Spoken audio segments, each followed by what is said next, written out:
Round 1 of the 2024 Supercars Championship is done, and while it wasn't the most thrilling event on the track, there were plenty of encouraging signs, I feel, for the year of Supercars racing ahead of us. I'm going to jump into all that and much more here on my Round 1 review on Fan at the Fence. We'll kick off as we always do with the race recaps, and racing got started on Saturday with a Red Bull front row lockout. Their two drivers pretty much psyched each other out though, because it was Chaz Mostert behind them that got the best start of the bunch. He couldn't take the lead though in that short run into the first corner.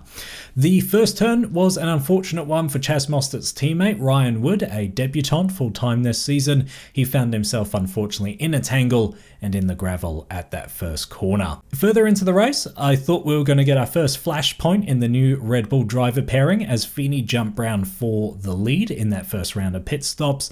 And the second round of pit stops was actually triggered by Aaron Love hitting the wall at the top of the mountain. He was crawling back to the pits and a lot of teams preempted a safety car that never actually came, and that kicked off that second and final round of pit stops. We did have one more scare later in the race as Cameron Waters lost the wheel going through turn 2, and we'll chat a little bit more about that incident in Clash Chat.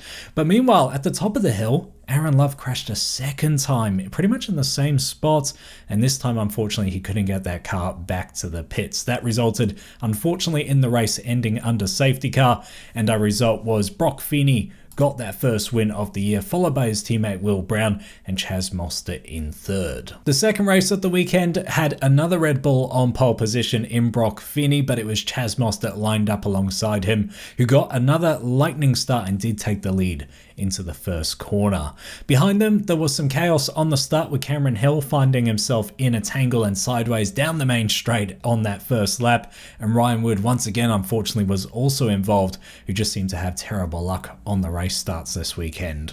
There was another tangle further around the lap down at the chase as Brock Feeney attempted an overtake on Golding, just locked up going into the final moments of that overtake, and he copped a 5-second penalty for his trouble.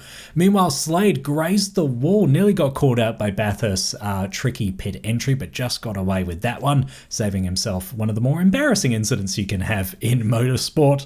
But it was Will Brown towards the front who stole the lead from Chaz Mostert halfway through that race after the WAU camp had a pretty poor pit stop, although it did seem like the front right tyre issue they had was largely covered by fuel. So I wasn't really sure, to be honest, if it was the pit stop drama that cost them the lead or if Red Bull just outsmarted them on strategy and pace that time. Further down the pack, we had Richie Stanaway and Will Davidson having an absolute ding-dong battle, and I thought they were going to make one of my predictions come true at one point.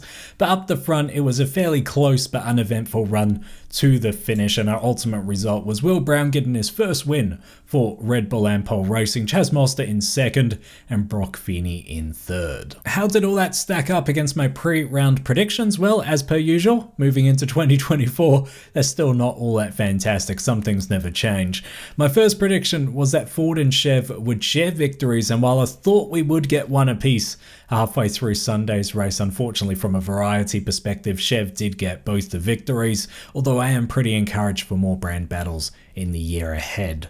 My second prediction was that we would have a controversial clash, either a coming together of two drivers that have had incidents in the past or just a really aggressive accident that might feel uncalled for. I did think with how hard Richie Stanaway and Will Davidson were racing at the end of Sunday's race that we might have had one of those accidents, but the guys managed to keep it clean and it was really entertaining to watch, although it does mean, yet again, I've had a miss on my predictions. The final prediction I am going to give myself a tentative tick on, and that's that the hard tyre was a success in my opinion, and while we don't know for sure, time will tell, I do feel like it's going to be picked as the tyre of choice for this year's Bathurst 1000 in October. But generally, that does bring us into the weekend wins, because I really did enjoy the behavior of the Gen 3 cars this weekend. It's really hard to tell how much of that was the tweaked aero and the slight improvement in downforce they now have, or how much of that is the hard tyre. But there were just so many great driving moments this weekend. The racing itself wasn't massively exciting, but the general behavior of the cars were really cool to watch. In the top 10 shootout, the race, there were just so many more incidents over the course of this weekend compared to the 1000 last year. So for me, whether it's tyres or the slight changes to the Gen 3 cars, I I did enjoy the racing product a lot more. The second weekend win for me is a new sponsor on the pole position front, with Boost Mobile backing that award now and actually increasing the prize money. This weekend it went up from 1,000 to 5,000 for the driver that got pole position. Unsure if that's going to be the standard figure for the rest of the year, but I certainly know they're looking to hand out a lot more money than they were in previous years. And I think that's a good thing. It's always good to see the driver's bravery rewarded in qualifying, and hopefully with this reasonably open championship it feels like we have this year, we'll see that prize money shared around amongst quite a few different drivers. And then my final weekend win, it's the danger word, it's the P word, but I did feel like this weekend showed promising signs on the parity front. The cars, while obviously there's still engine testing to go, certainly look the closest they've been since Gen 3 was introduced. And Bathurst is one of those tracks that does seem to exacerbate parity issues in terms of aero performance over the top and engine performance down the big straight. So overall, there's certainly still some work to do. It sounds like aero is pretty locked away. Of course, still rounds to come and see how the cars behave at different tracks. But once that further engine testing is sorted in the coming months as well, I'm really hoping that we can put this whole P word to bed and just enjoy the racing on track. What about my weekend woes, the things that I wasn't such a fan of? Well, let's start with the Saturday schedule. There were some big delays, and I'm honestly not too sure, not being able to tune in for the whole broadcast, what led to that. I believe it may have been drop dial in one of the support races, but there was a massive delay in the racing with just lots of pre-prepared segments with driver interviews and things like that being played. Look, for me, that was really frustrating. These things happen at a race event, that's okay, but for me, just trying to understand what was going on was really, really hard as someone that was sort of coming and going from the TV. So I would have liked to see more communication, even a little box on the screen saying why there's such a big delay, when the next support race is expected, because yeah, it was just really hard to stay engaged with the broadcast during that delay. The second weekend woe was the underwhelming atmosphere. Starting the season with a sprint event at Bathurst, for me, just ain't it. And I know that's a view a lot of you share out there. We'll get to some of your thoughts at the end of this round review. But yeah, the crowd levels were pretty underwhelming. And I get it. I mean, even if you attended the Bathurst 12-hour, it's a massive commitment if you're a traveler to stay in Bathurst for a whole extra week to, take the extra time off work, spend that extra money for an event that just isn't, it isn't something all that special. You got the 12-hour the week before, which is a once a year event. You got the big Bathurst 1000, which was always super exciting in October. There's just not all that much to keep people there for this sprint event a week after the 12-hour. Again, supercars were forced into a tricky position with Newcastle dropping off the schedule quite late, but I certainly hope that Bathurst as a sprint event isn't going to be the new norm. Now we get to Clash Chat, the part of the show where I take the most controversial or heated moment from the weekend and break it down in a bit more detail. And it's been a pretty tame round when I'm not talking about driver collisions, but more the running of the event itself. And that is what we have for this edition of Clash Chat, because I want to chat about the rogue wheel from Cameron Waters and why it took race control so long to throw the caution. I was shouting at the TV in frustration here. So to set the scene, as I'm sure you know, Cameron Waters lost his wheel going up through turn 2 in the late stages of Saturday's race.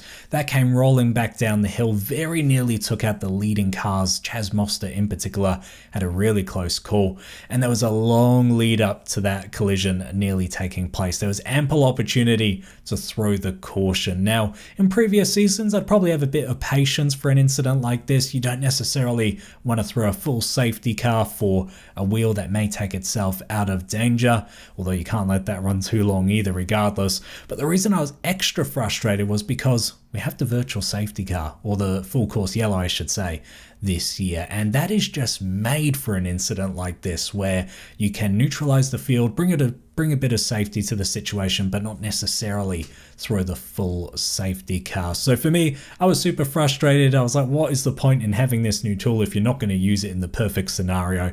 But nevertheless, they did bring the caution out in the end. I asked you guys what you thought of that situation as well, and most of you tended to agree. 62 people had voted at the time I took the results, with 82% agreeing that race control should have brought the caution out a little bit sooner. Alright, let's lighten it up with some awards. Who was my surprise at the weekend? I'm going to give this to Matt Stone Racing. They didn't have the best Sunday, but there's plenty of encouraging signs, I think, down at that team on both sides of the garage. I was really pleased to see Nick Percat bounce back a little bit after a tough couple of years, and I've got my fingers crossed they can sustain that going into the rest of the season. My V7 award, who dropped the cylinder, I've got to give this one to Aaron Love, who crashed not once, not twice, but 3 times over the course of the weekend. I believe all 3 times by himself as well. That's a hell of a damage bill to rack up on your first weekend as a full-time driver. Who gave it the Jandor, gave us some great exciting driving. There were heaps of highlights, as I mentioned, throughout this weekend. I really did enjoy watching the drivers wrestle with the Gen 3 machines. I've got to give one though to Anton De Pasquale for his massive slide up by the tree. I believe that was on the Saturday. And Davey Reynolds on the Sunday had a technical issue during qualifying, meant he only got 1 flying lap, I understand, but that was enough to get him in the top 10 shootout, which was a great recovery.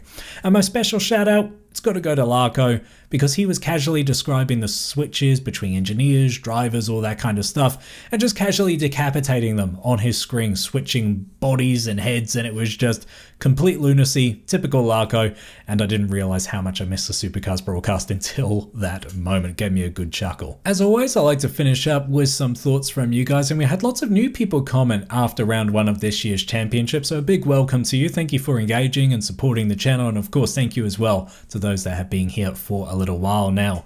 I would love to chat about everyone's comments and questions, but we'd be here forever, so I've just picked 3 for today like I normally do. First one from Max, saying he's a relatively new fan of supercars and enjoyed both races. Looking forward to a Brock vs Will Brown battle throughout the season, and I think that is an important storyline that's already building this year. And if Chaz can stay in the mix, that's even better. And I would add that, fingers crossed, we do see other drivers in the mix as well as the rounds continue on. He does say, random aside, it's a shame that it doesn't look like we'll see the Newcastle circuit back again, because I thought that was a great location. And I would tend to agree, Newcastle didn't always put on the most amazing racing, but from a TV product and a wow perspective, it certainly had the goods. It was a spectacular looking circuit. It seemed to have a great atmosphere, at least that's what came across on TV. I never attended myself in person.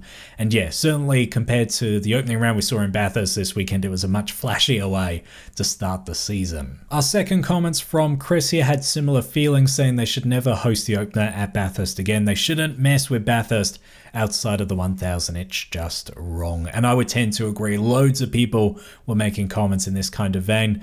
And yeah, it just doesn't serve supercars well visiting Bathurst twice, especially in such a short season where we only have 12 rounds as it is. Visiting the same venue twice in those 12 rounds is always going to be problematic, especially when you're sort of interfering with the most famous part of the sport, the Bathurst 1000.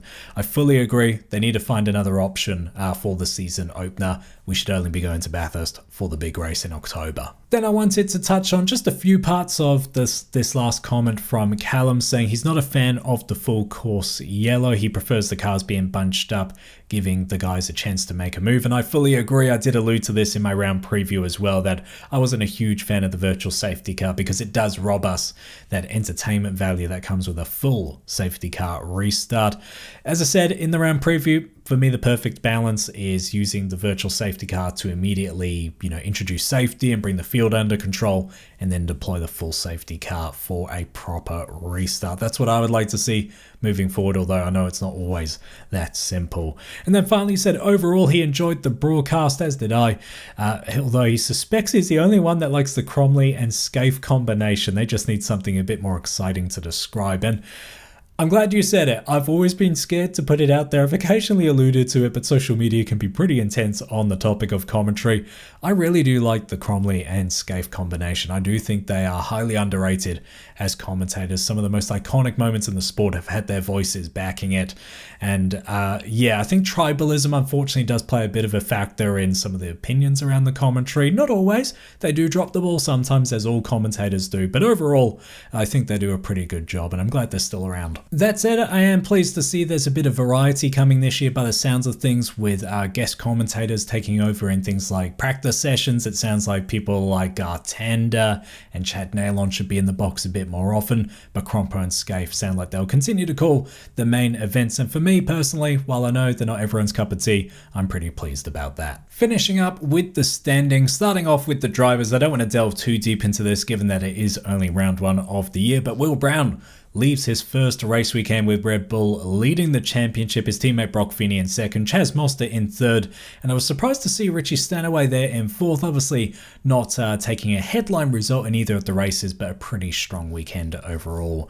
Davey Reynolds getting off to a good start in fifth, as is Nick Percat in sixth, Thomas Randall seventh, Matt Payne in eighth, and you can follow the rest of the order there on your screen. On the team's front, we have Red Bull reclaiming their position in the live pit lane concept towards the front of the field. They'll be followed by Penrite Racing, MSR there in third, which is a great way to start their season. DeWalt and Trady Racing fourth, R&J Batteries, that's the BJR team, they'll be in fifth, and once again, I'll let you look at the rest of the order. Our next event is supporting the Formula One in Melbourne between March 21 to 24. Always a unique event for supercars, short, sharp races. I don't think they'll even have pit stops this year, and I do just want to give a shout out to those that follow the sport internationally, because I know Melbourne is a tough one to watch. In the meantime though, I do just want to say a big thank you for tuning in. I'm still unsure how much content I'll be able to do around Melbourne, as I am traveling while that one's on, but I'll do my best to keep you some supercars news flowing your way, and of course I'll absolutely be back for the next round in April in New Zealand, which I'm super excited about. There'll be plenty of other news videos before then though, so be sure to like and subscribe if you're new around here. Thank you for your support. Treat people like your trackside down there in the comments, and I will see you in the next one.